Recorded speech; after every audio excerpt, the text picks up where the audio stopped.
власти Польши решают его депортировать, утверждая, что чуть ли он не представляет угрозу для безопасности Польши, что совершенно непонятно и нет никаких оснований человека выдавать на расправу в Россию. Они должны это понимать. Отдавая сюда его, они дают его на заведомую незаконную расправу.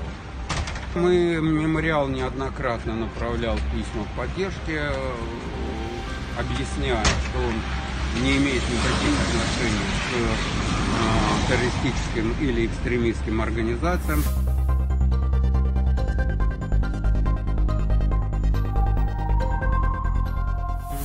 Значит, доводы Польского совета по делам беженцев, которые мы изучили и читали эти доводы в решении этого совета об отказе предоставления ему убежища.